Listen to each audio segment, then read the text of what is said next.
Hey everybody! How's it going? How's it going? It's Saturday night, you know what that means. Let's go around and introduce ourselves. Hello, my name is Kai Tam. I'm Nick, I'm Sophie. I'm Sarah. And I'm Xavier. and together we are The Intoxicated Readers. We've got a once-in-a-lifetime show for you guys tonight. Something that's never been done before in the history of Intoxicated Readers. We're doing a double feature prompt night. We got 2 prompts tonight with 2 different sets of scripts, things, whatever that we've written based on 2 different prompts. We're going to be presenting those in dramatic reading sessions tonight for you, for your entertainment. And you can join in the fun with drinking games that we have. So, what's up, James, in the chat? I see this is the hat episode. We got 2 hats. Yeah. Hold on. Hat? I don't. We got more hats coming. I can't help, guys. Kai redeemed to dehydrate. Everybody take a drink. I can't. Yes! There we go. Take a screenshot. Kai.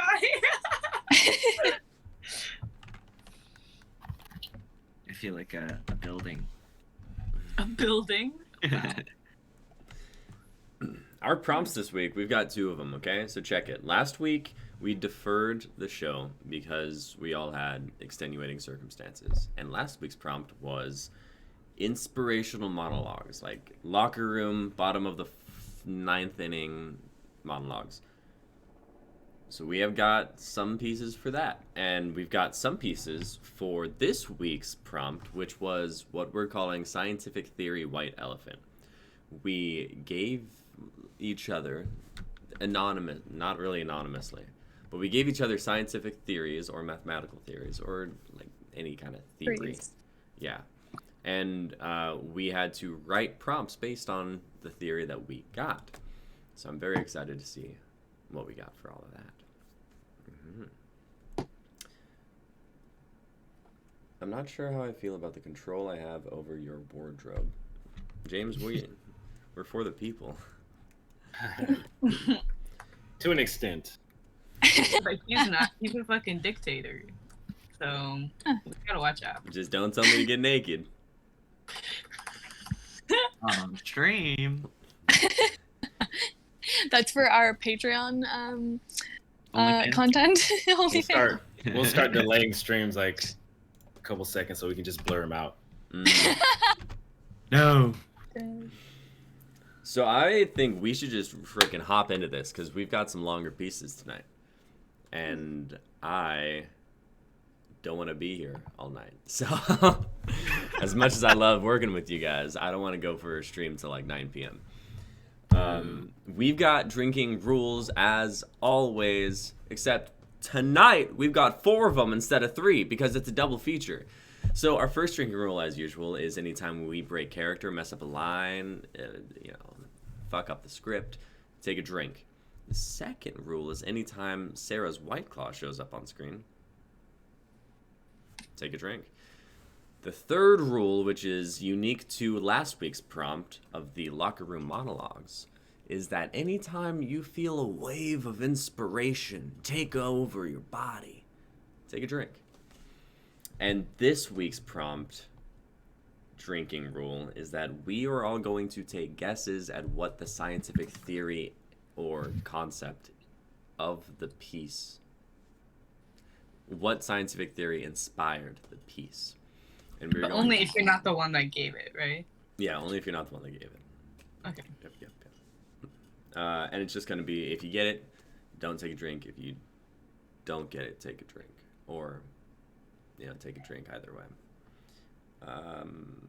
Let's do it. Y'all ready? Y'all ready for this? Hell yeah. We go hard to the paint. Let's go.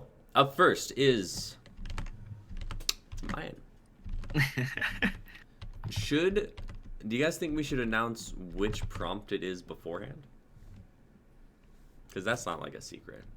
Yeah. Yeah, announce your prompt. Let us know.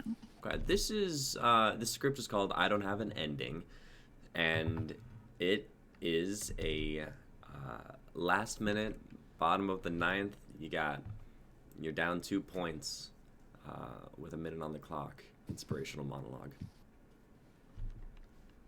Okay, the cast is as follows. It's like I gotta look it up on my phone.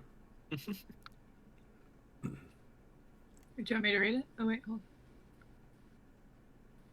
I've got it right here. I'll be reading stage directions. Coach S will be Sophie. BC1 will be X. BC2 will be Sarah. BC3 will be Kai. Xavier will be Xavier. Sarah will be Sarah. And Nick will be Nick. Oh, hello, dog. Oh. This is Sam Lizzie. Oh, okay. Okay. He just wants to hang. Does he want to roll? I can recast real quick. I don't know how strong a cold reader he is, so I don't want to put him under too much pressure. I bet he's more We'll into see. cold cuts than cold scripts. That's for sure. All right, let's get started. Interior writer's room night. Coach S sits in front of BC number 1, BC number 2, and BC number 3. All right, team, we've only got 15 minutes left, and we've got to wrap this up. Let me hear what you've got. Okay, so we have a main character. Girl who has a problem. What problem? Boy. But not a lover. A brother? A potential. Okay, and what happens They mingle. They flirt. Everything's going well. until... Disaster. One oversteps their boundaries. The girl. No. The boy. Neither. All right, we've got a girl, potential lover and or brother boy, and one of them crosses a line. Team, this is rubbish. This is grade A bullshit. Now, I want you to figure out what the hell we're writing about, because we've got 13 minutes. We are champions. Each of you are champions, but you're holding yourself back. You need to face the vulnerability. Why is this girl having issues with her brother? Is he a psychopath? How does she meet this potential lover? Does she bash him over the head with something? Think, people. You have this story inside of you, and when you go out there, you need to leave it all on the page. Now get out there and write. Yes, ma'am. Of course, coach. We can do this. Hell yeah, you can. Now, 10 minutes. I'll be back in 10 minutes to see what you've got. 10 minutes later. Interior of bedroom night. Coach S sits in front of her computer. She joins a Discord call. What's up, Sophie? Oh. Ayo, Sophie, you got a piece tonight? Coach S stares at the screen. Then hears the voice of one of her writing brain cells, BC number 1. Coach, we got this great script for tonight. There's only one issue. Coach S snaps back into reality and addresses the intoxicated reader's pre-show call. Yeah, I've got a piece, but it doesn't really have an ending. Finn. Oh my god. Wait. Way to call her out. That was amazing. I like it. It's practical. We can shoot it. I love it. No, we're not fucking shooting that, dude. I'm pitching this. Fuck that. That'd be hilarious. That's real quick too. That's hilarious. Yeah. Super short. Hey. Mm-hmm. Yeah, after this show, we're just gonna meet up and do it. Yeah.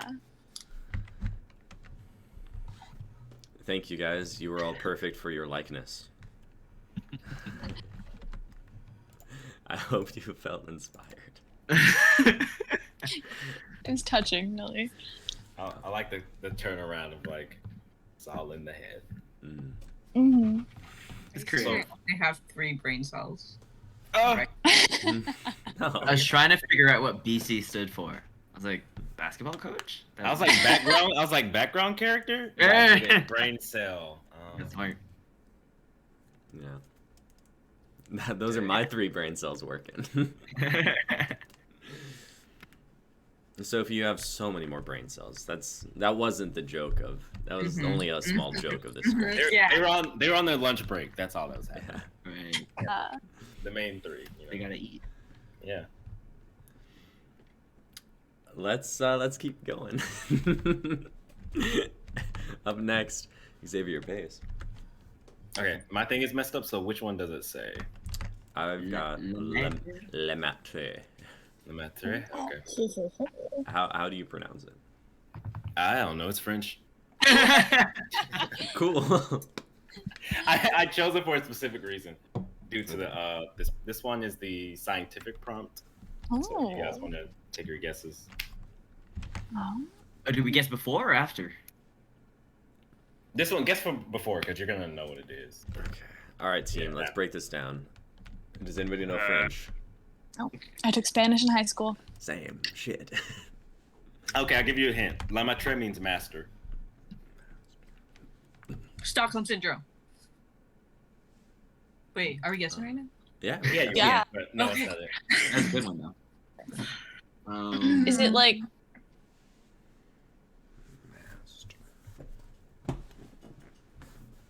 I'll give you another hint. They call the person who created this theory this. Okay. They're French? French people, French scientists. Galileo. I think Galileo was French. Fuck. I think he was Italian. Italian. Shit. I I can't. don't fucking know. I'm just gonna. I don't know. Evolution. Human evolution. Darwinism. No, he was. Darwin. Yeah. I, Master. They call it his name. In my research, they called him also this. But yeah. La Maitre. I don't know. This is difficult. Gravity. Mm-mm. The flat Alright, Earth. we're just gonna have to read it. Flat Okay. Earth. I'm gonna play. Cause I'm gonna play Deja's part. Deja's cast as Laren. Alicia is Sarah. Dut is me. Ruger is Kai. Pin is Nick, and May is Sophie. Okay. Yeah, let's get And out I'm afterwards. doing stage directions. Okay. Black. In the dark, there are crashes. Automatic weapons heard in the distance firing. Screams are unrecognizable. Then a whispered voice. Mom? Cut to. Exterior, woods, night. A young woman tries to wake up another, who is tossing and turning in their sleep. Alicia, wake up. What? Who's attacking? No one. You're having a bad dream. Go back to sleep. Alicia goes back to sleep. The young woman looks around at the others around the fire. She's been having them nonstop. Laren, you have to let her go through it. Ruger, how can you just say that? She's lost everything. We lost everything. It's been 2 months since we crashed on this planet. Don't forget May. Crash landed with no signs of life on this planet, other than vegetation, which doesn't seem edible. Thanks, Penn, for that vote of confidence. What I'm saying is everyone needs to cut her some slack. We all deal with trauma our own way. We're beyond dealing with trauma. The human race constantly destroys itself. We were in space, learning about creating life on other planets, but two opposing forces decided to have it out in space. Killing thousands, if not millions. Pin! Sorry, but Ruger's right. What they were fighting over was stupid. I hacked into the system and got the files. It was over planetary resources. Instead of trading between the 3 planets, They started a war. How many were collateral? How many of us were collateral? May, not you too. Lauren, think about it. We were so close to finally graduating and would be able to help build not 1, but 3 societies, but our predecessors messed that up. I know. I was headed to planet Tinta after graduating. They had an abundance of oxygen and the most beautiful rock formations. plus a sea. Right. With fish and wildlife. There's an alarming silence that fills the air. And now we're probably down to 1 planet and less people. They all sit by the fire in silence. We've been here for 3 months. Ran out of supplies and don't know what's on this planet. But we train for this. Every scenario beat into us. We'll survive, and we'll get a signal out, no matter how long it takes. He finally speaks. Dut will probably be dead and gone before a signal reaches. So be it. I'll be damned if I don't die trying. We need food first. Ruger stands up from the fire and walks over to Dut. I'll guess that's the first task for tomorrow. Ruger fist bumps Dut. It's going to take everyone to survive. We all have to trust each other. I trust you. There's a 50% chance of death, but I trust you. Then let's do it. They all nod. Cut to exterior, woods, day. The group are traveling the woods. Pin lacking behind is heard speaking to a recorder. It's day 91. We've ran out of supplies, and as the leader of the group, I thought it best to forage for food and water. What are you doing? I'm recording our escapades, for those who come after us. First, there are no leaders here. We're a collective. Second, wasn't your idea. Then whose was it? From the front, Ruger and Dut laugh. We all thought of it. It's the next logical step. Find food source, then build shelter close to it. Not near it, in case of predators. And with Alicia here, we'll find it pretty quickly. Pin's recorder is rewinded. As I was saying, first logical step is finding a food source, then build shelter. But not close to it, in case of predators. Everyone shakes their head. Let him be. Better than him complaining about the walk. Something. Everyone rushes over to Alicia's location. I found these oblong red long vegetation. They all gather around the tree. They look at it with suspicion. I can't confirm if edible. Don't eat them. Tastes amazing. Here, try this green one. Ruger, they could be poisonous. May bites into the green one. This one is tart and sweet. Alicia and Dut look at the tree. It looked like one tree was growing out of another, producing these oblong fruit. These yellow ones are perfect. They kinda look like molars. I think I've seen this in a book aboard the ship before the... Dut puts his hand on her shoulder. Hey, it's okay. We got you. Alicia shakes her head in gratitude. Hey, be sure to save some for the camp. Take some soil and seeds, just in case. Please? Look for moist and loosened dirt. Might be a water runoff. If not, we dig. Digging socks. They all spread out and then look and gather. They pack up and go to their camp. Exterior, camp, day. They sit at the camp eating the fruit. Hey, Pen, you think we can cook these? 100% probability. We have to try that once we find more. Well, first we need to find water. Can we do that tomorrow? By my calculation, the sun is setting now. Pin points to the sky and a beautiful sunset that fills the sky. They all stand up and look at the horizon.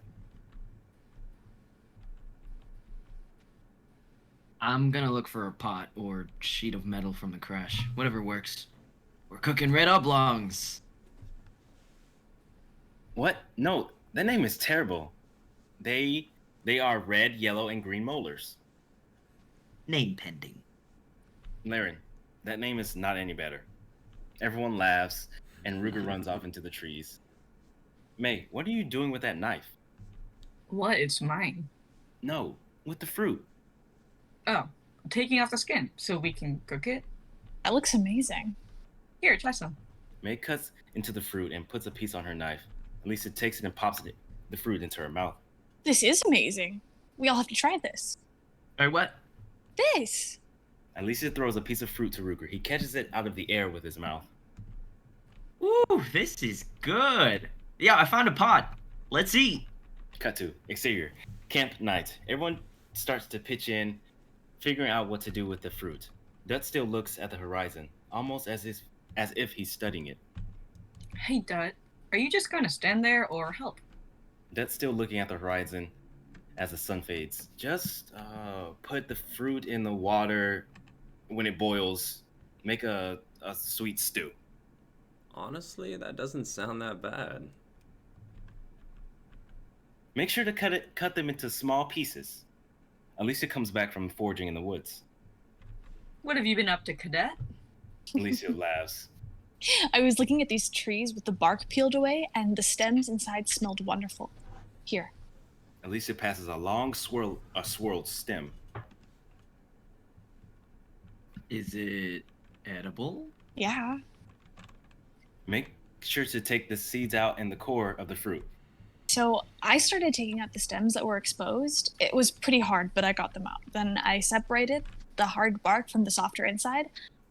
I think we'd be able to use it as paper, so I flattened it out with my fist and sat it out in the sun on a tarp.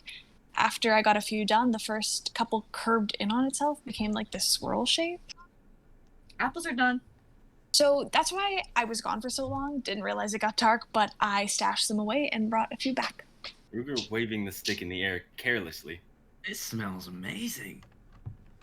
Ruger, if you drop that in the fruit, I swear. I'm not gonna drop it. See? Ruger throws it and catches it. The next time he throws it farther up. I lost it. Ding! Right in the pot. Ruger! I'm sorry. Now we have to start again. The pot continues to boil with the fruit and the stick inside the water. The aroma fills the air. Feels homey. Yeah. Ain't no way else to describe it. There's a nice silence that fills the air.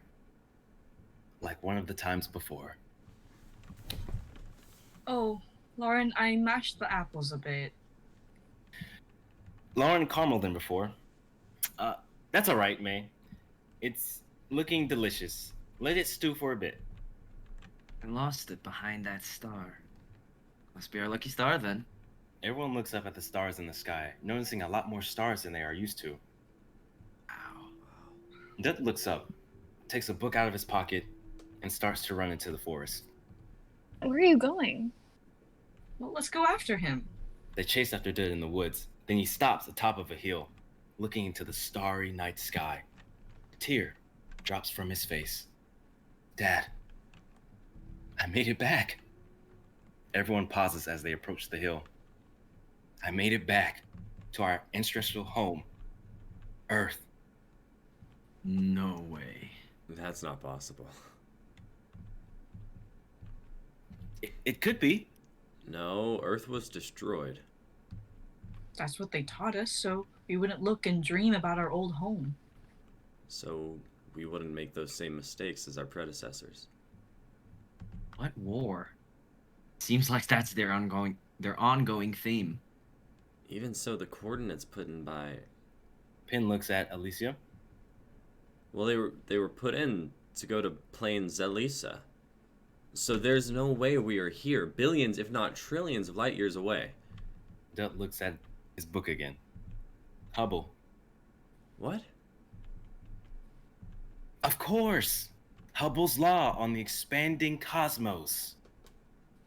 So you're saying that since the cosmos is always expanding... The system didn't know how to calculate for it. Since the main ship's light speed jumped into the enemy main ship, we don't know what kind of energies that put out, which messed up with our jump. And due to us also light speed jumping, we were jumped off course due to the unexplainable dark matter in the cosmos. Exactly. Fuck. That was a lot of cosmic nonsense I don't know. But I do know if we survive this, we will be legendary. May walks past them on top of the hill. It all makes sense to me. Physically speaking, we've been stronger than before and running faster than ever. Due to less gravity on this planet. Exactly, that's why I got our food so quickly. Everyone looks as she holds a pot in a cloth. It has turned into some type of sauce. Since I ran so quickly, it kind of cooled off. Perfect. Since you don't have utensils. They all sit on top of the hill and dig into the pot, looking up at the stars and the broken off moon. I don't know if we'll ever leave, but I do know we'll be the masters of this planet. Masters. One with nature who coexist and doesn't destroy. Everyone scoops up a little bit of sauce into their fingers, and before eating, they all yell, "Lemon!"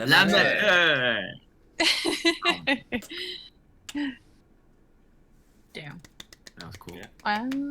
That was That was so neat. It was Hubble. Hubble's law of expanding cosmos. Hubble. I was gonna say that. To those Absolutely. videos That was on my second TikTok guess. where they're like crunching the foam and you guess what color it is, but they always guess the color after the foam's crunched. They're like, yeah, it was that. Got it. Yeah. Natalie gave me that one, so That's really cool. Neat.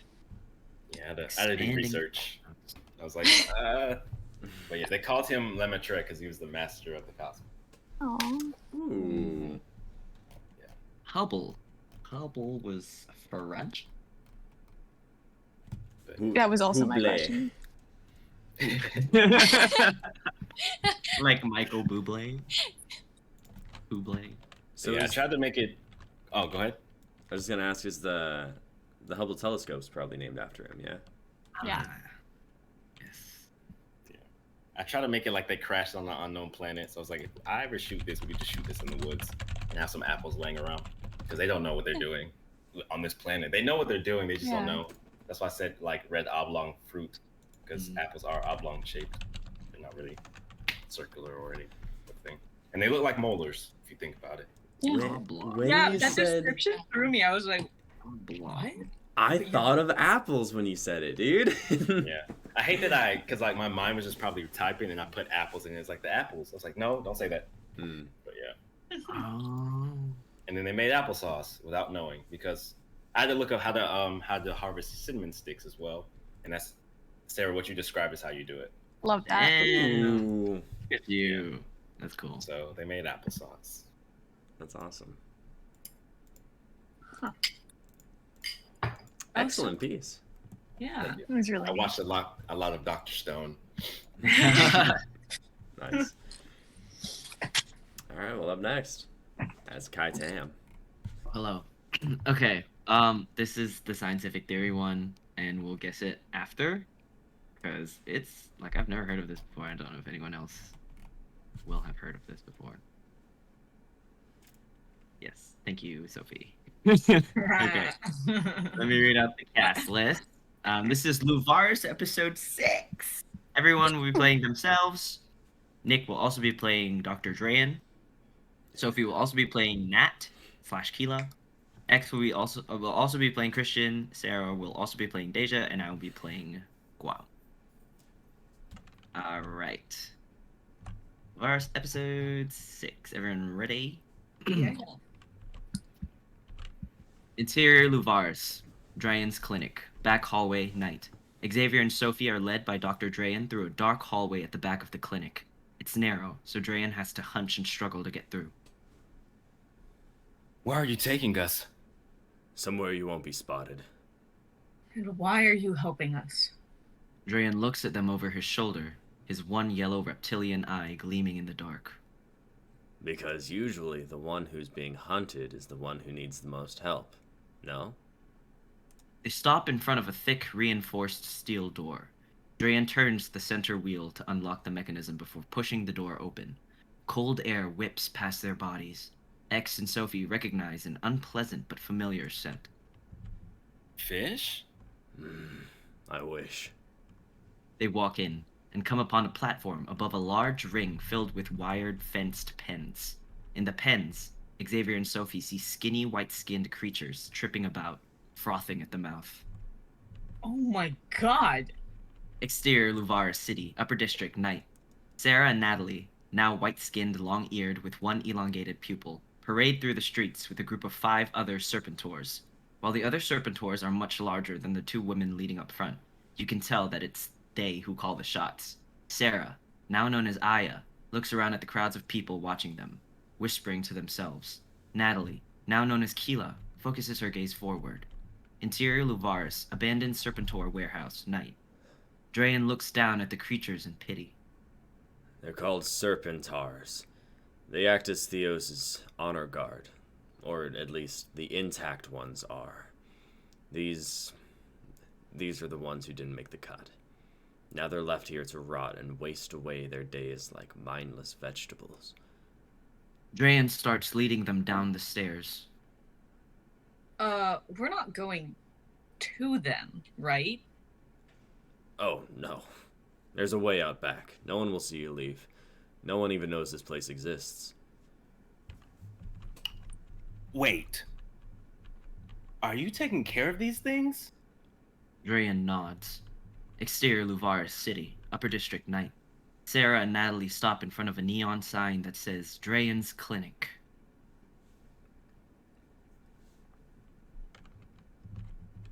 This is where the report said they heard gunshots. The gunshots match our bounty hunter. Correct. Sarah and Natalie proceed to enter the building with their group of Serpentors at tow, as Drayan explains. Out there, they're vulnerable. Anyone who knows about Theos' honor guard knows about the discarded Serpentars, about how they're lost every semblance of their, as you say, humanity. So they're open to kill, abuse, enslave. Interior Luvaris, abandoned Serpentor warehouse, night. At least in here, they're protected, in whatever sense it holds. What happened to them? Theos happened. Interior Luvaris City, Drayan's Clinic, night. As Sarah and Natalie inspect the examination room, we can see in the background one of the Serpentors interrogating and eventually hurting the receptionist. As you know, he rules Luvaris, but his methods are unconventional. The Serpentars are a race, if you can call it that, of aliens that he created, designed, manufactured. And instead of giving them free will and risking mutiny and rebellion, We zoom in to Natalie's exposed back and see the scars and bruises still visible along her skin. We do the same with Sarah, and the scars outlining her stomach. he removes their organs to establish control and obedience. Interior Luvaris, abandoned Serpentor warehouse, night. Xavier and Sophie stop, their faces washed with disbelief. He removed their organs? The more you remove, the more obedient they are. The discarded ones are just those who refuse to break, until they were permanently broken. Holy fuck. The teeth are the trick 80% of the time. If you muzzle a monster, he stops biting. They start there, then work their way down to the other organs. Wouldn't that just weaken them? As the honor guard, I'm assuming they're supposed to be strong. Oh, they're strong. A lot of the organs they remove hold secondary utility, and whatever they take away, it comes back tenfold after the cleansing. The only thing they can't fix is a broken mind, which is where these guys come in.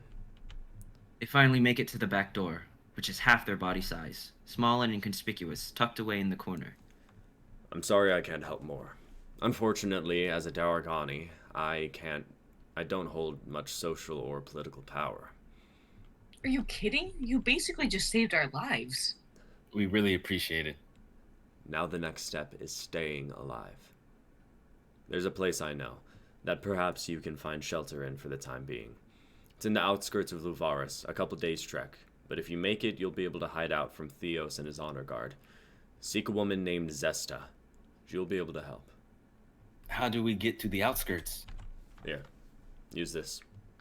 Drayan takes out a phone-like machine from his coat pocket. He dials in some numbers before handing it to X. It's a navigational tool. It should lead you straight to her.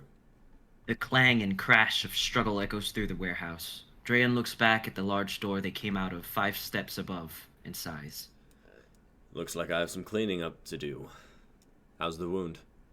X lifts his shirt up and twists to catch a glance. The wound is completely sealed, and though it's still a little ugly, it doesn't hurt anymore. Stable. Good. Now hurry. Thank you so much for everything you've done. We will repay you someday. I appreciate it, but I won't hold you to it. Drayan opens the hatch for X and Sophie to make their way through. Once they're past, he closes and locks it. Then he turns back to the door, which bursts open to reveal 2 figures. Drayan doesn't stick around. He ducks out a different door, leaving the 2 figures to stare in shock at the pens filled with discarded Serpentors. Interior Luvaris City, Drayan's Clinic, night. Sarah stands up after inspecting the ground of the examination room. She turns to Natalie. There's nothing here. They've escaped, Keela. All of them. What a waste. We should head to our next lead. They can't have gone far. It's a dead end, Keela. We still have time to catch others. Come on. Natalie glares at Sarah, then quickly turns to leave. Sarah takes one last look at the room before following her out. Exterior Luvaris, the final respite, morning. Nick makes their way down to the lobby after a good night's rest. They stretch and look around, but there's not a soul in sight. Christian comes down the stairs after them. Oh, good morning. Morning. Morning, Christian. You seen Deja?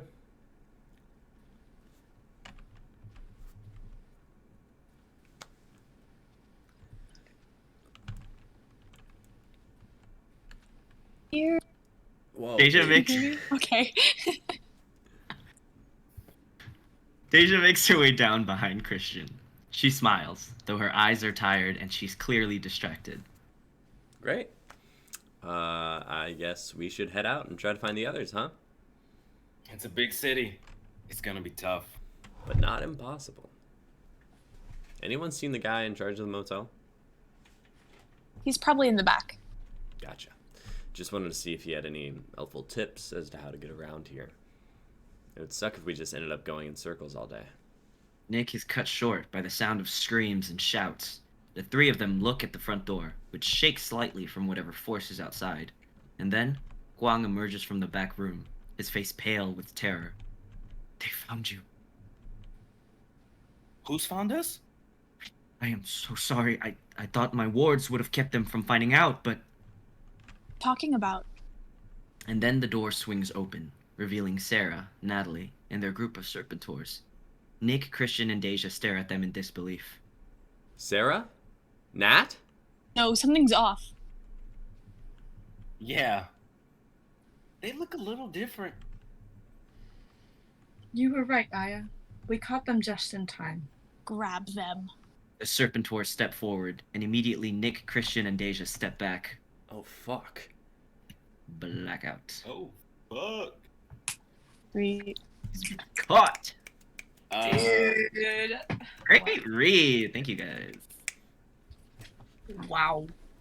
Luvaris! I like how you incorporated my theory. Yeah? Okay. I did. A lot. Give me your guesses, everyone, except Sophie.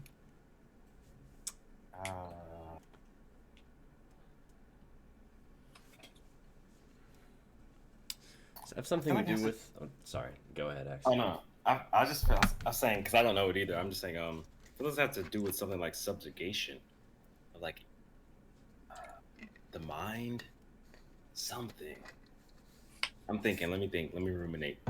I'm thinking it's like Captain America's super soldiers, and the soldiers who like don't make the cut are kind of like discarded, you know, and they're all like broken down. That's all I got. Interesting. Not quite. I was thinking possibly like a homunculus, like new body type of thing, like transferring of the mind to a separate entity.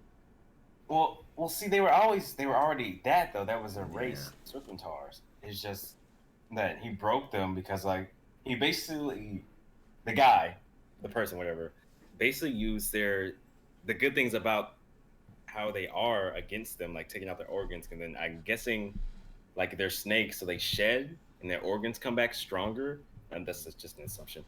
So I don't know. No. Maybe like genetic modification, like gene splicing. Ooh. Maybe. Yeah, probably gene splicing. Gene splicing. We'll go with gene splicing. Yeah? Everyone... Yeah. Yeah. Sure. Okay. No. Oh. Actually very different. So it is Dr. Henry Cotton's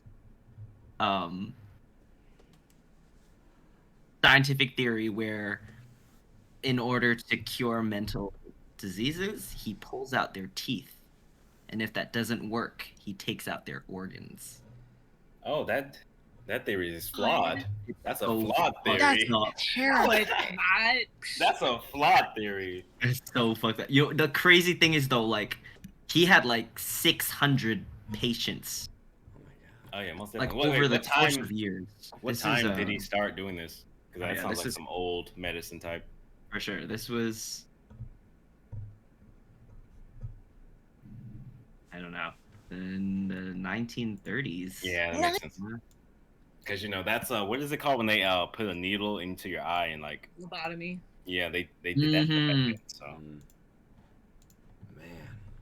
That's fucked up. But it was really fun to play with. And I think it fit well with the. yeah, it did. I didn't know what it Yeah. was. I was like, Oh, yeah. because like Nick's like homunculus. I was like, maybe I felt Full Metal a little bit, but I was like, it didn't reach because they were born that way, So I was like, what is it? I'm so happy you found a way to fit it into a Luveris episode. That was- Heck yeah, dude. I feel bad for Sarah's character and Nat's character. They got spliced and copied basically because you saw them in the pen and then you saw them. So that has to be like, I don't know what you're gonna do with it, but that's like some character development. Like, is that us? Are we? Is the meme of like the two Spider-Mans are like, Is that,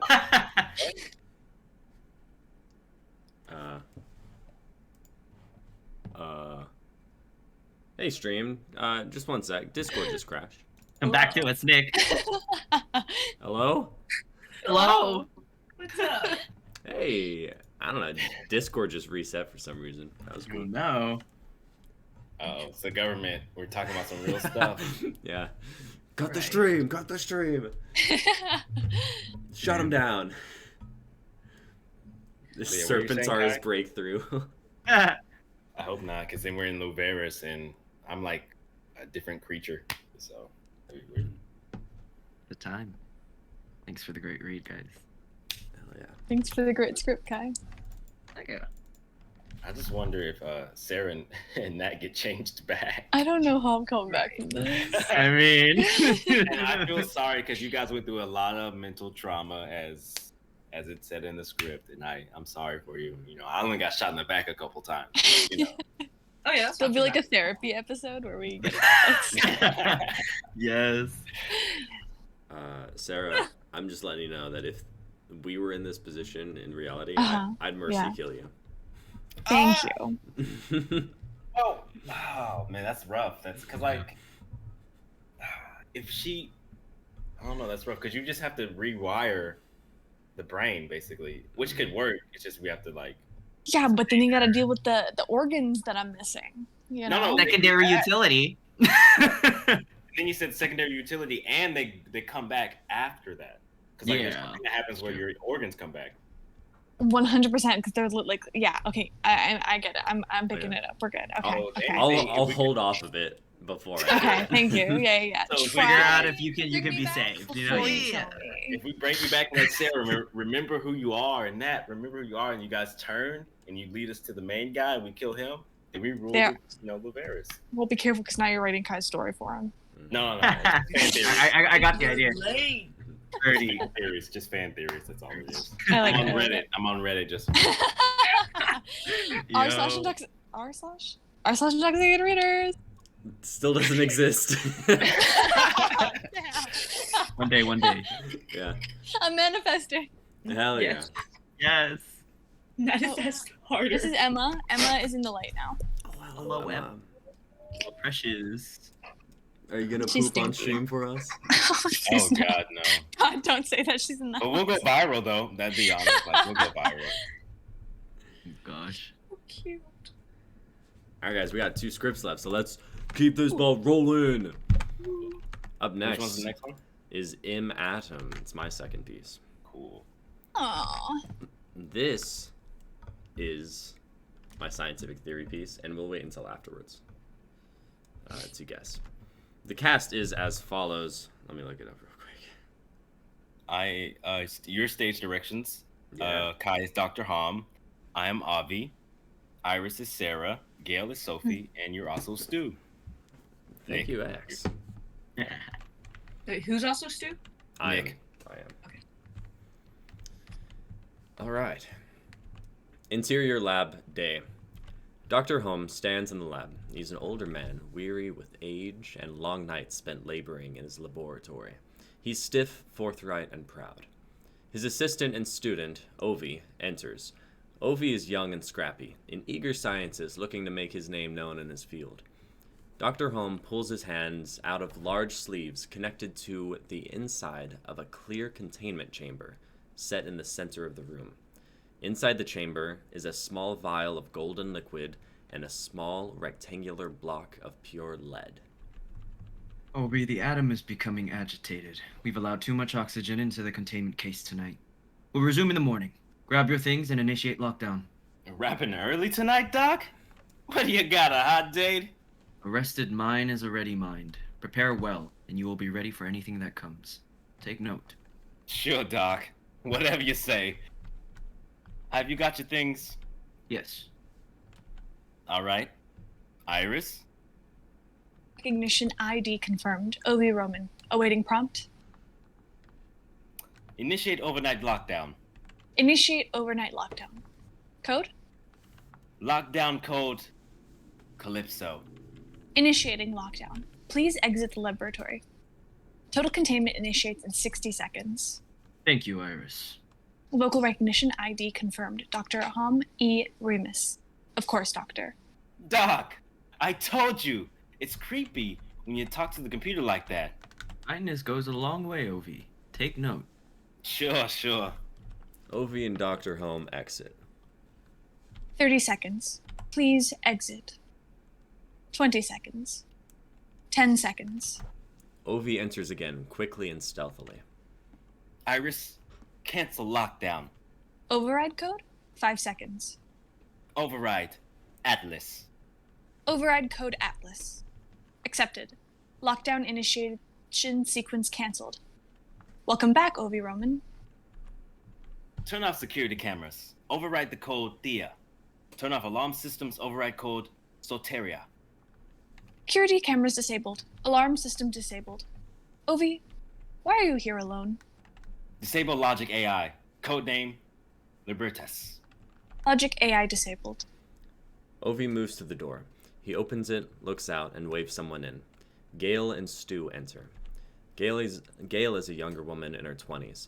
She's 4'11" and wears all black with a gold ski mask on. Stu is a tall, lanky man, also in his 20s. He stands at 6 foot tall and wears all black with a gold ski mask on as well. Very non-conspicuous. We have a look to uphold. Yeah, a look. You're robbers. You don't want to be recognizable. Shut up and tell us where it is. Ovi points at the containment case in the middle of the room.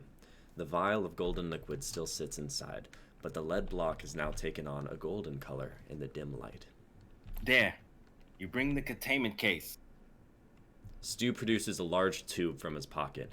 It's a clear glass tube with a fuchsia tint. Yeah. All right, Gail.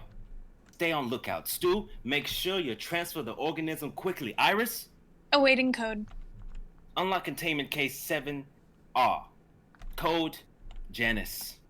Access denied. What? Code Janice. Access denied. What's the stick, Ovi? You said this would be in and out. The dog must have changed the code. Give me a second. Hurry up, Ovi. We ain't got all night. Security will come through. Hey, this gold thing is moving.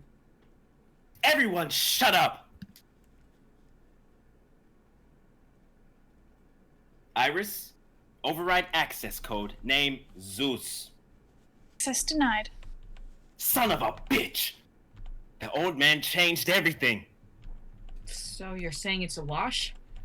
Stu has stuck his arms into the sleeves of the container, and he holds up the small block of gold. No. I put a back door in without the doc knowing. Iris, run Command Dionysus. Command Dionysus. Vocal confirmation needed by Ovi Roman. Confirm. Command Dionysus activating. Dionysus activated. Nothing happened, Ovi. Alert, alert, intruder, alert. Red lights begin to flash in the laboratory, as well as a blaring alarm ring. Platinum shutters begin to close on the windows and the one door of the room. Gale panics and leaps out of the doorway before the shutters close entirely, leaving Stu and Ovi in the room. Ovi, what the fuck? This isn't part of the plan! Iris, Disable lockdown. Denied. Override code name Zeus. Access denied. You shouldn't have done that, Obi. Gale, can you hear us? Try to pry the door open. What? Iris. Disable logic AI. Access denied. Removing Ovi Roman admin permissions. Cancel. It's airtight, Stu. Stay there. I'll get you out. You shouldn't have done that, Ovi. You shouldn't have done that, Ovi. You shouldn't have done that, Ovi. Doc. Yes, Ovi. I'm surprised you're surprised. You didn't hide your trail well as you tried to reframe Iris to your scheming. Doc, this is a misunderstanding. I left my notes in here. Ovi, I've been aware of your goals since the moment you entered my lab. There's no need to lie. Doc, I swear. I'll leave and never come back. You'll never see me again. Just let us go, and we'll disappear. Oh, Ovi.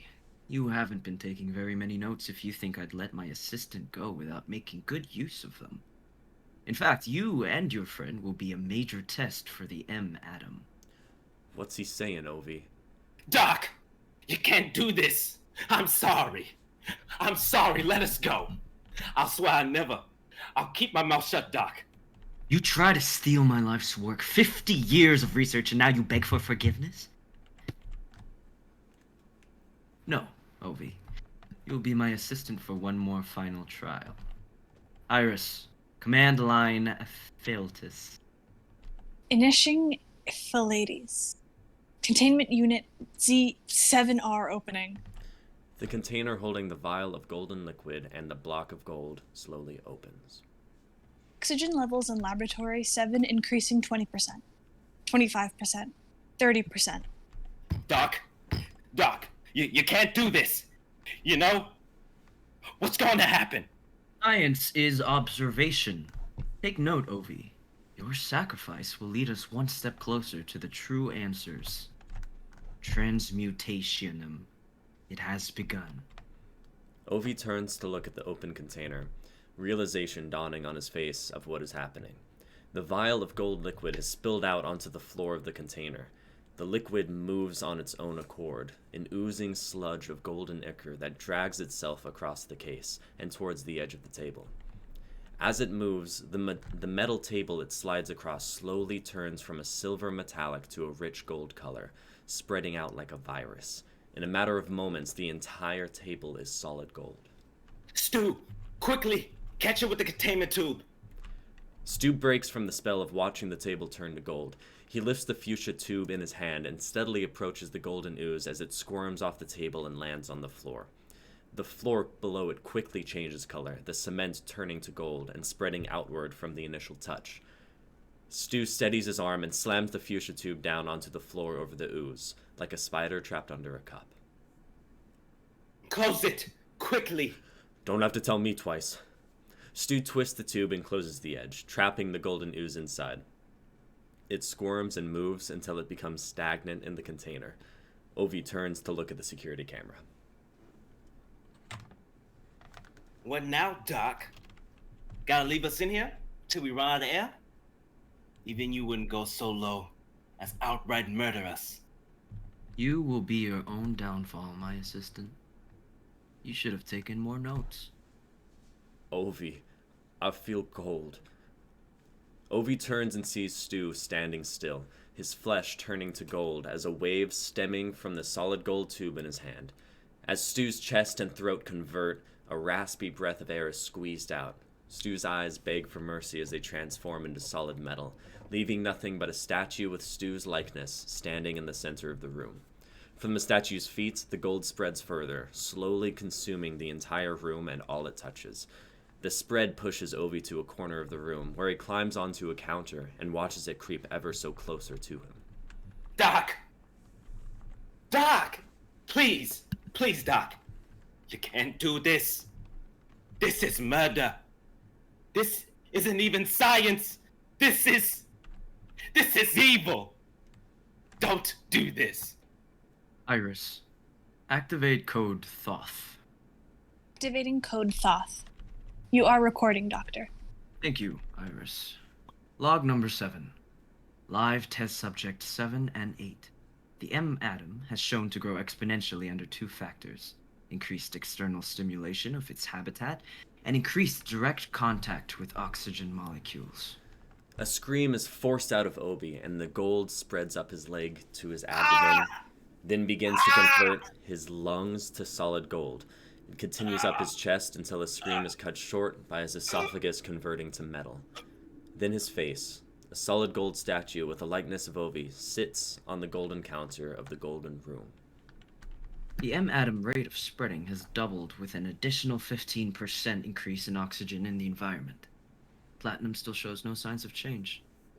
End log number 7. Thought resolved. Awaiting order.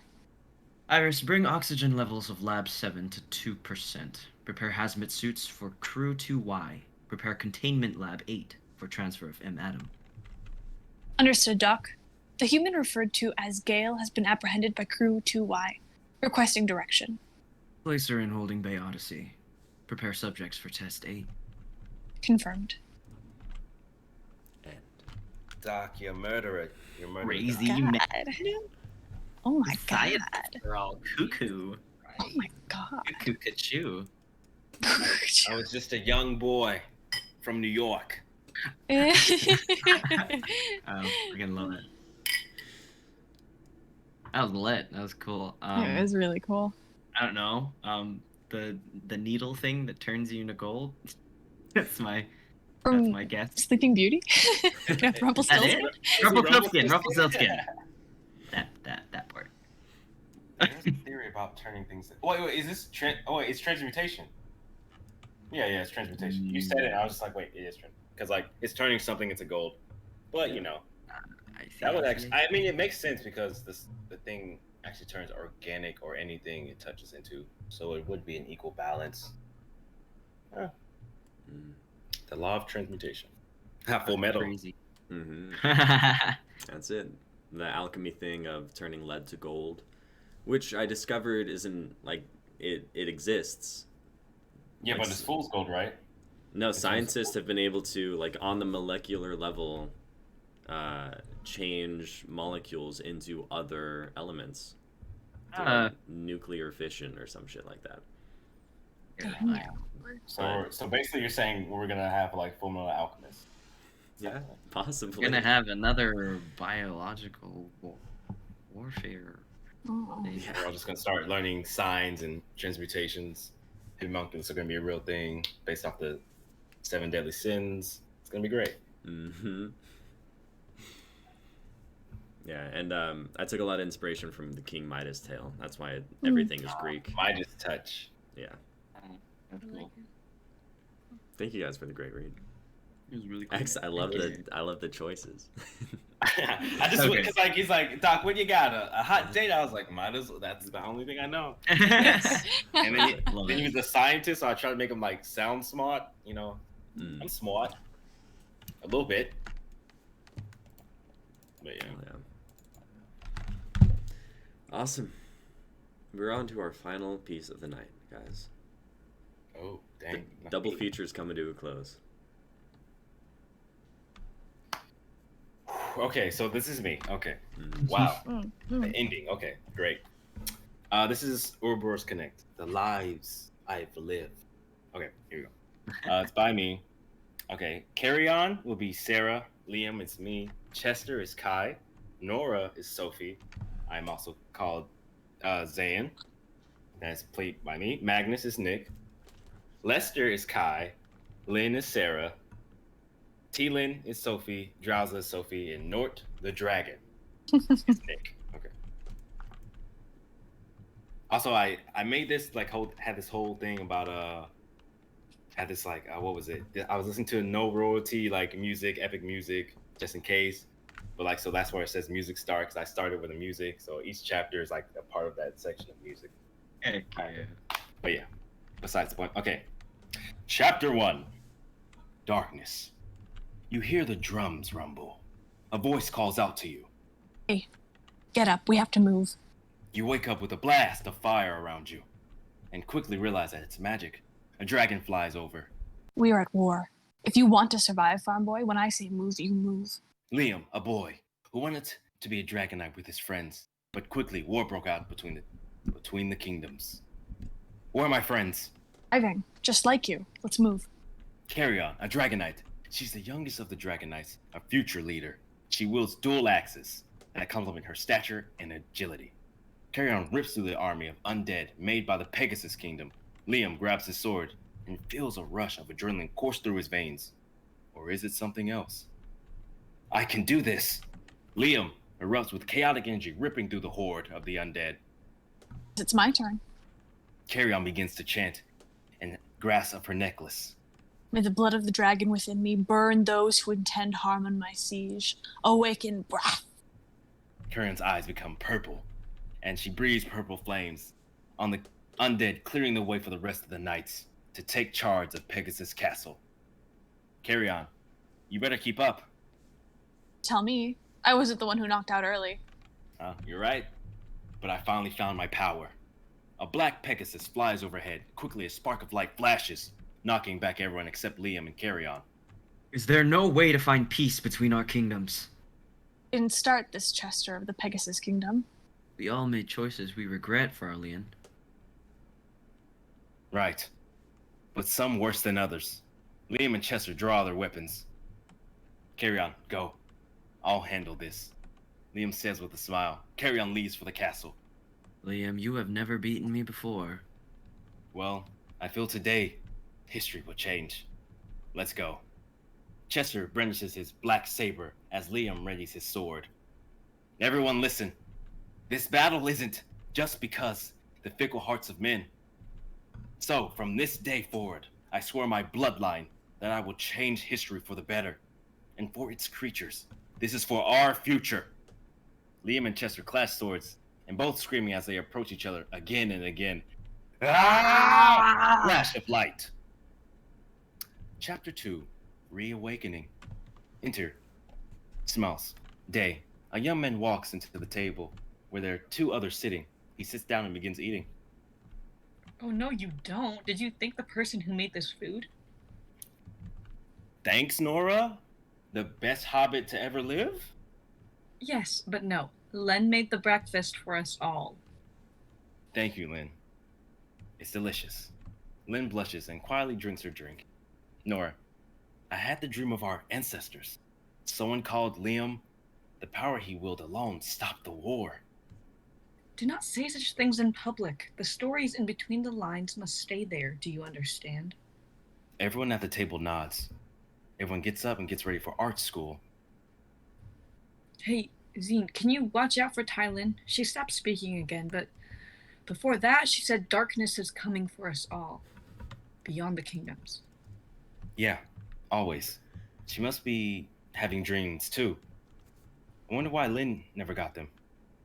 I'll see you tonight. I'll bring back steam buns from practice. Everyone leaves. Zayn leads them to school. Nora goes back and writes something on a piece of paper. She ties the paper to a peregrine falcon. May the winds guide you to your journey. May the hunt make you strong and resilient. I be with you. The bird begins to glow and begins to fly into the distance. I hope this is enough. Interior, School of Carry On. The Magic School of Arts is for training knights' perspectives to protect the kingdom from any threat, friend or foe.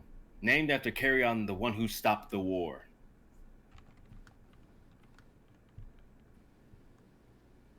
All right, everyone, listen up. Today is group combat training. I'll put you in group by prowess. Magnus the Centaur. Why can't you be a knight? Rules that are set in place. It's wrong. You train the best of the best. You should be the head knight. Oh my, carry on. Oh my, carry on. She speaks. Lester, watch it. What are you gonna do, peasant? Magnus, I would like to pick my group. Sure. Who do you pick? Lynn and T-Lynn. You need one more. What about our new student, Drowsa? Deal. Drowsa steps forward. Everyone takes a step back. Lester laughs. A dark elf. The weakest of the elves because of birth defects, which makes them dark. I am half elf. Even worse. Glad you joined the group of rejects. Draza walks to Zine's side. He stares at her eyes and sees her truly. They connected in that second. But he stays quiet. Lynn nudges him. You're beautiful. You don't have to fight if you don't want to. Stay out of my head. Lynn and T-Lin shake their heads in disapproval. Well, that's settled. Everyone else group up. This should be interesting. Magnus says as he walks away. Everyone clears the field. The field changes into multiple terrains from forests, volcanoes, mountains, and plains. Battles are held. Many more prestigious students win. The next battle will tip the scale. Zin versus Lester. This is the only beginning of this tormented tale. Tormentous tale. Chapter 3. Proxy Battle. Interior, School of Carrion Day. On the field of battle, each side steps up before dueling. Dan, how about we fight in the plains or mountains? I don't want it to be too easy for me. As the leader of my team, I allow my teammates to choose first. Then I'll fight you, wherever. You don't even have magic. You don't know what I've been cultivating for the past months. On Lester's team, there was Piran with fire magic, Star with teleportation magic, and Nell with illusion magic. Then you choose the lineup. Lynn versus Piran, T-Lin versus Star, Lester and Nell versus Zane and Drowza. Magnus is a 2-on-2, okay? It's fine by me. Piran and I chose the mountain. Star and I have chosen the forest. Lester? We'll take the volcano. Lester says with a smile. They are all teleported to their respective battlefields. Zane and Drowza search quietly for Lester and Nell. So, where are you from? Can we just do the task at hand? Well, I work better when I know things about my teammates. The questions you would ask, you already know the answer to. Right. Then tell me this. Why do you continue to fight? Drowza stops as if no one has asked her that question before.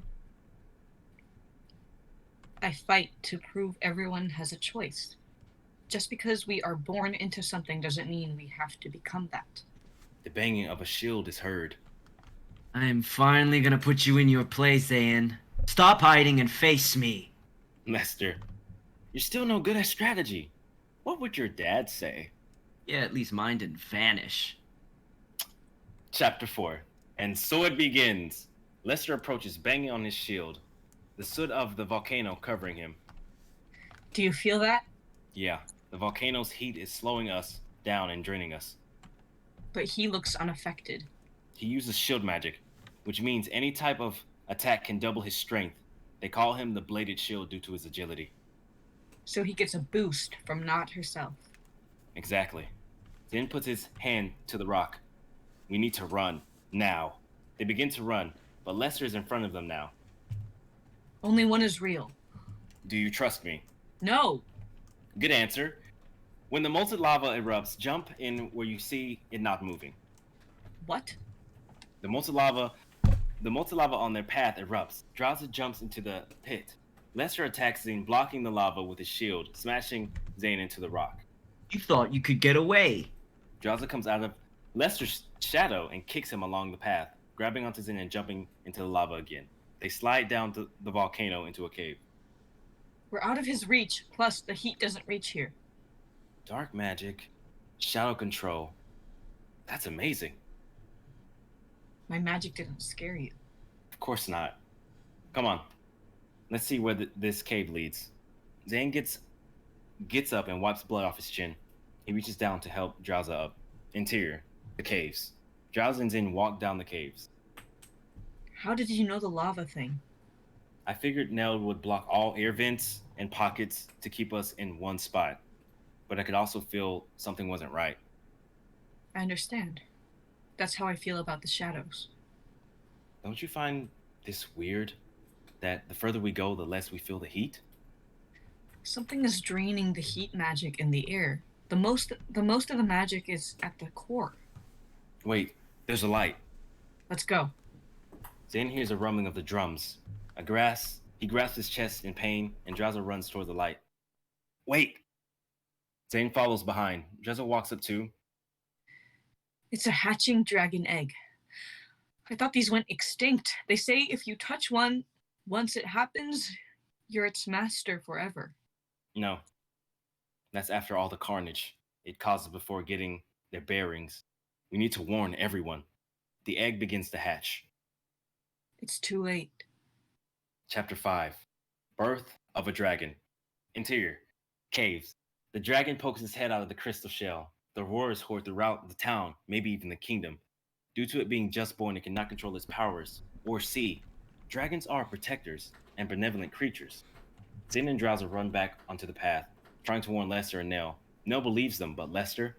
Don't try to make up excuses. Our teams are tied. I am the deciding battle. Blades appeared from his shield. Lester forces Xavier's hand. Nope. Zane's hand. And draws from his back scabbard. The dragon rips through the top of the volcano, shifting the balance of the field. The fields is tipping on itself. Everyone begins to fall, and the teachers begin to attack the dragon. Fire at full force. We either need to kill it or subdue it. Safety is the utmost priority. Baby dragons grow in various sizes. This dragon is one of the species of Uruth. Uruth dragons are unpredictable. The dragon begins to have energy surge around it. Photon eruption. It's going to fire. Lester, here at once. Lester appears before Magnus. What just happened? Ready, your shield. Hop on. Magnus runs into the sky, going to block the blast. Lester blocks the blast, but due to Magnus not having shield magic, gets burned by the stream of energy. Interior, battlefield, stay. Zane and Drowser are still on the falling fields. I can shadow travel away, but I won't be able to take you that far. Go. Many of the students are getting saved. I have to check on my family. I'll check if they got away safely. Drowser's shadows engulfs her and she disappears. The field is tilting even more. Zane spots Teelin on the plains field, holding Lane on her back. Zane begins to run on the crumbling rocks. Zane makes it to the top of the volcano and jumps as it erupts, propelling him into the air.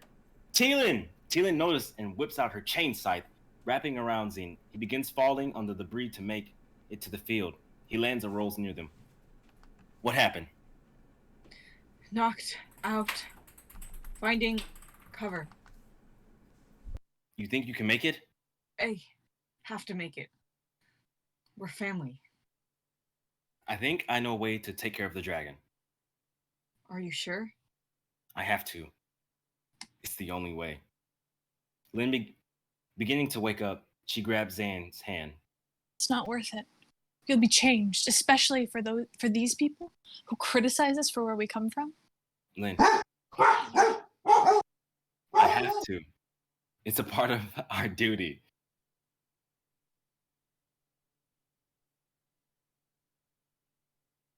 I'm so sorry. But for these people, if they ever knew our lineage, Well, they know a part of mine. Not yours. I know you'll be okay. no. I'll see you again, cousin. Teelin, you know what to do. I won't let you. I have the power to stop. Teelin puts Lynn to sleep.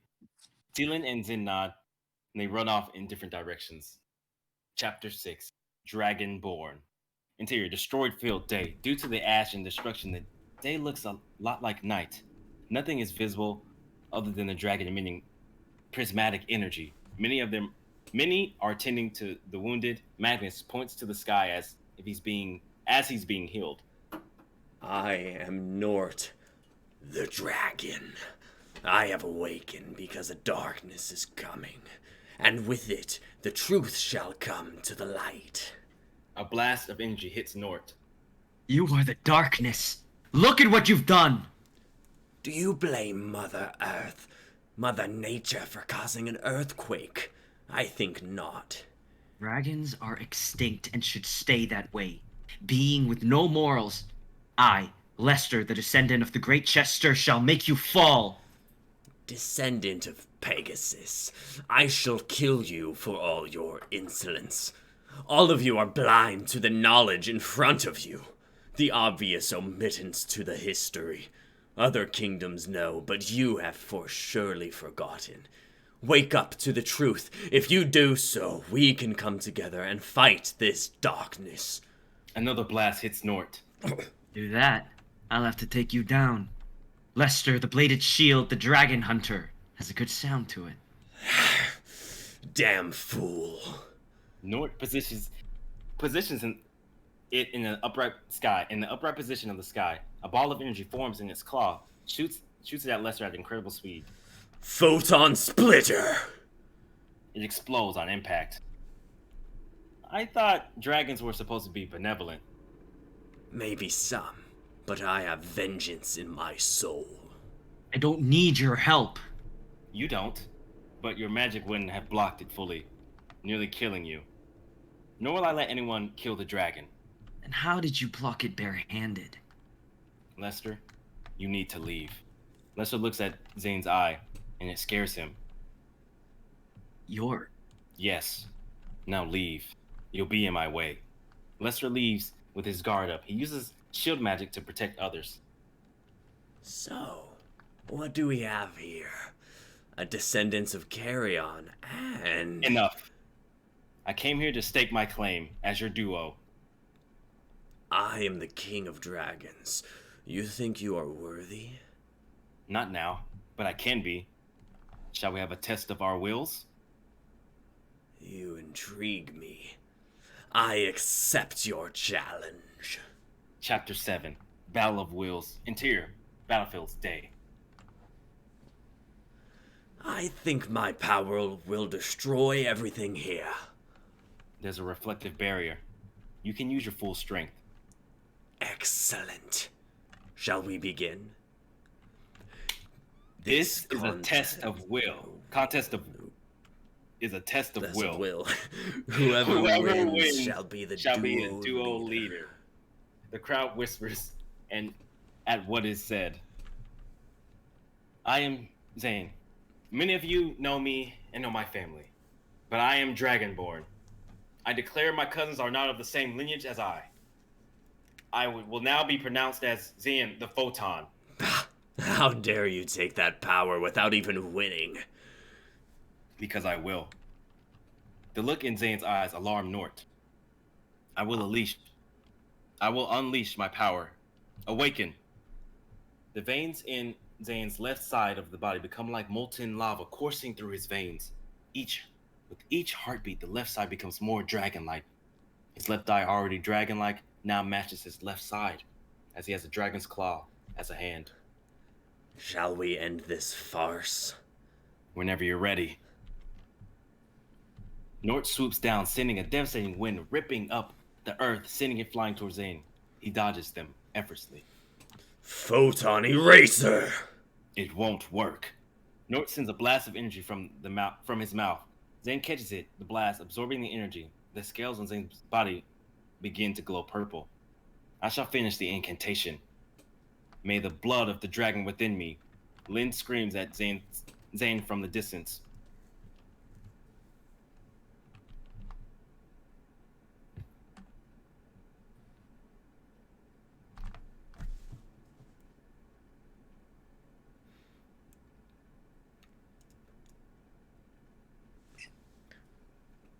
Zane, no! Burn those who intend harm on my siege. Awaken the blood of Carrion. Purple energy erupts around Zane. It doesn't matter if you awaken your powers. We're done here.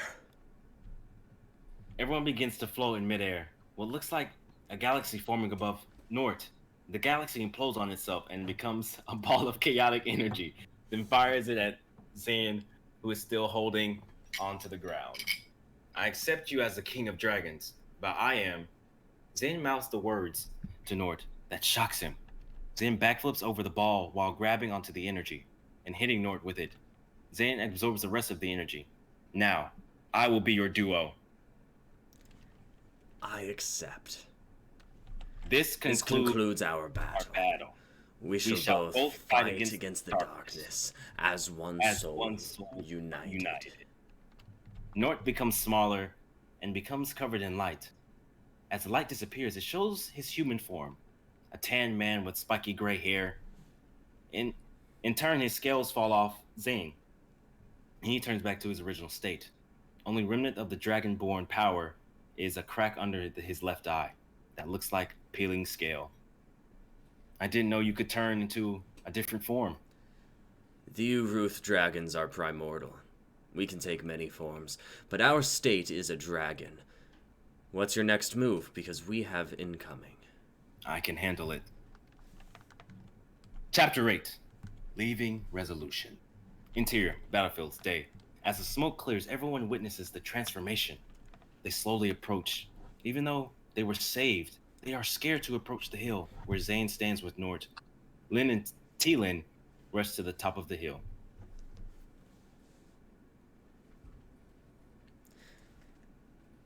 Zane, is that you? Of course, Lynn. Always. You showed your true power. The blood of Carrion. Magnus slowly approaches due to his injuries. Everyone slowly circles the hill. I guess all your training on energy conservation wasn't just a trick. You showed great strength in having restraint and protecting the people. Everyone whispering around them. Whispers of the forsaken Dragonborn.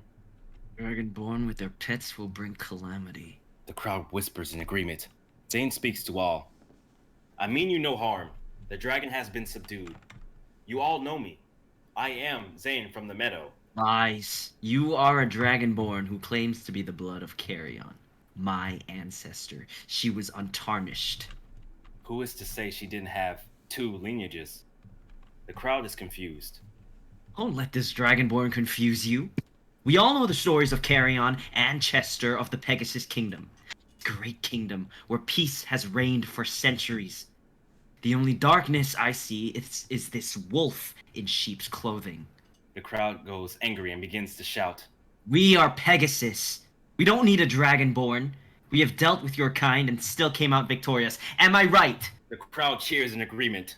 I deflected the dragon's attack. I would have stopped it too if you didn't stop me. Maybe you caused this. He saved us all. There's no way left. Lynn, enough. The crowd of the school begin to throw things, hitting Nort. He snarls and begins to power up. Zane barely moves his head. Nort stops immediately. See? The beast is chaos incarnate. Zayn the Dragonborn, its leader. What do you have to say to the people you endangered? I did not cause this. Birth of a dragon is beyond my power. But if history has told us anything, a dragon is born every year. One has already ascended to the dragon's castle, so this means something is coming for us all. There is always an equal number of dragons. Nort is the 1001 dragon, unbalanced. The barrier protecting the battlefield cracks and breaks away slowly, shining a light on Zayn in this dark area. This is a time for us to come together. No matter the species, status, or kingdom born, we all share the ground beneath us. Pegasus Kingdom, Wolven Kingdom, Nif Kingdom, and Magus Kingdom. The barrier breaks away fully, showing the great blue sky. We must all come together. Majority of the crowd begins to yell at him, while others just sit back. You're not wanted here. Leave before I get violent. Stand down. But, sir... Lester backs away slowly. Magnus walks towards Zayn. You cannot stay here any longer. You're likely to be... I know. I'm proud of your choices today. If certain people hadn't, the students will tell their parents and so on. Be ready to say your goodbyes. Lynn and T-Lin rush in and hug Zayn. Zayn lets them meet Nort and explains what happened. So, you're linked. That's great. That's great. We know the stories. What will happen to you? I will have to leave for now. I need both of you to get stronger in order to survive what's to come. T-Lin, you have to take initiative and don't be scared. Learn from the things you see. Lynn? Don't say it. Don't be scared of your power. Use it and control it. Don't let it control you. I expect high royal knights out of the both of you. We'll do it.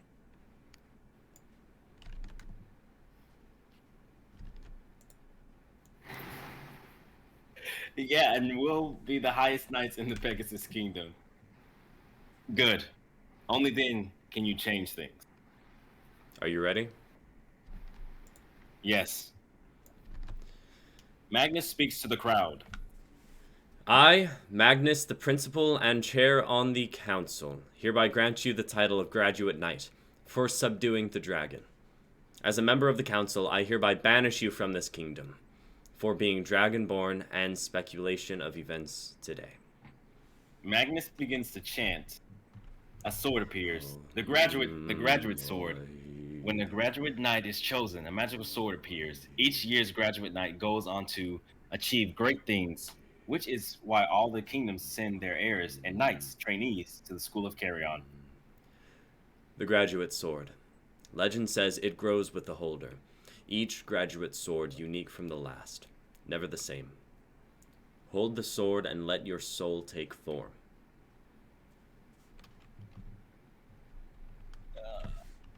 Zine kneels, and the sword glides into his hand. He stands holding the sword. As he's holding the sword, the blade dislodges from the hilt. He is the omen, the darkness. Zane picks up the blade. As he's holding the blade and the hilt, they begin to glow.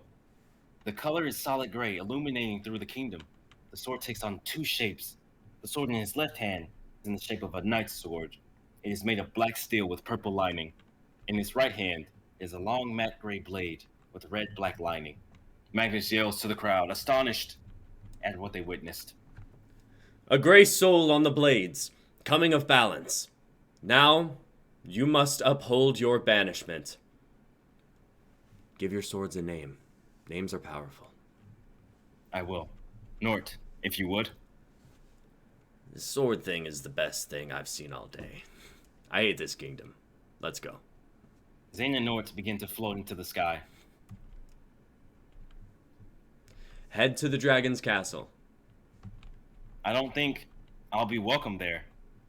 Of course not. You smell like human. The pendant around your chest should be enough. Zane takes out the pendant. It is old and rusted and dirty pendant with a little stone of alexandrite in it. One of the necklace lays to a rusted ring. What are you going to do, Zane? I'm going to rebuild the Dragon Kingdom. You'll know when to find me.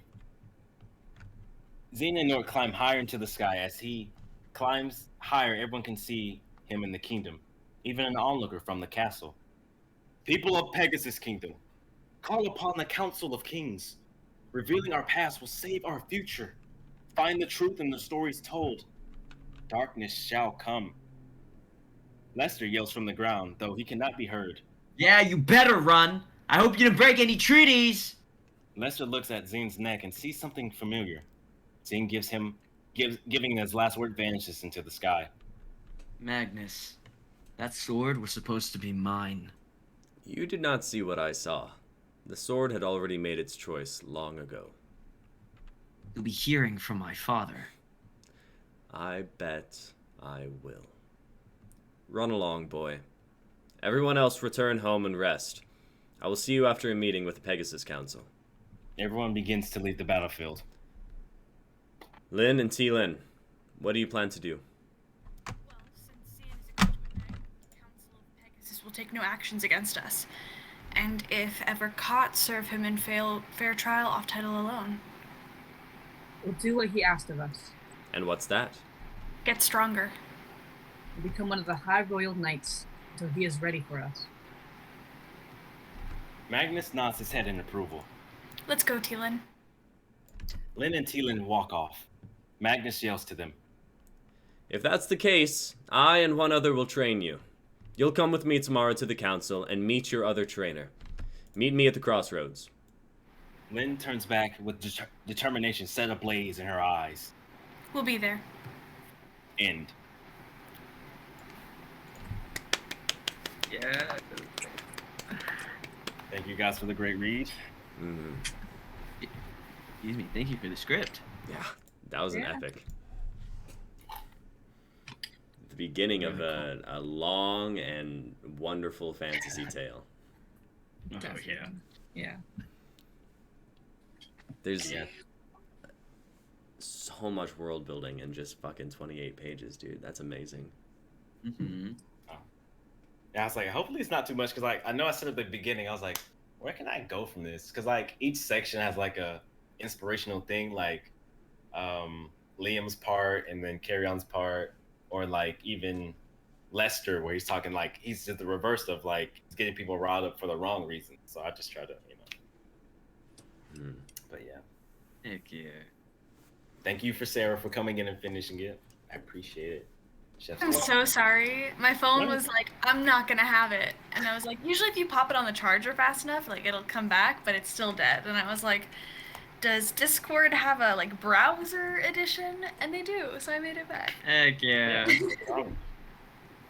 No, it was good because you came at the end where like they're both like really determined. So We love it. That was awesome. thank you. Good reads all around. Thank you.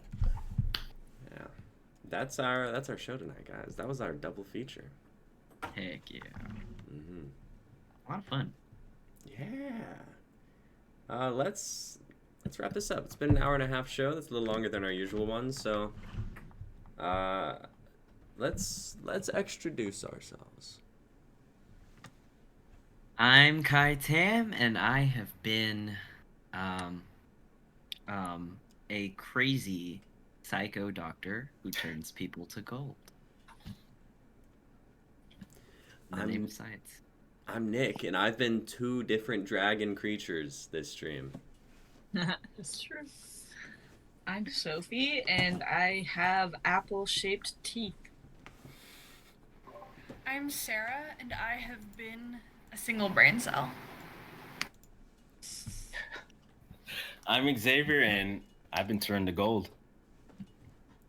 And together, we are The Intoxicated reader. Doc, you can't do this to me, Doc. Thank you guys so much for hanging out. James, as always, I saw Elm in the chat earlier. Sophie, thanks for being in the chat. It's always wonderful to have you. Same with you, Saint K7. Check out our stream next week. What's our prompt next week, guys? Create a small town world. Woo! Ooh, small town world. Living in a lonely girl. City. Living inside of a lonely girl. Yeah. It's like in her pupil. It's like just Ooh. Write a story about all her gut bacteria.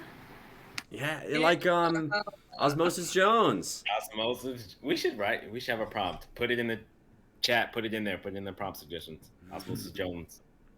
Hell yeah. And then we can choose a side: bacteria or the white blood cells. Oh my goodness. That's our prompt for next week. Well, not Osmosis Jones. That'll be a future prompt. But small town next week. Be here Saturday 6 p.m. Boom. Check out all of our social medias. We got Twitter, we got Instagram, we got YouTube. All links down below. You can join the Discord if you're not already in it, and join us for game nights or community, stuff. We are always looking for people to like help crew on our sets. If you're in LA. We also have a Reddit. We talked about Reddit earlier. We don't use it. And we don't have enough karma to have our own subreddit because we don't use it. But I think I'm working on that. I've been like breaking into the Reddit world, guys. It's like a new thing for me, but I'm getting there. Nice. Heck yeah. Yeah. Mostly with memes, but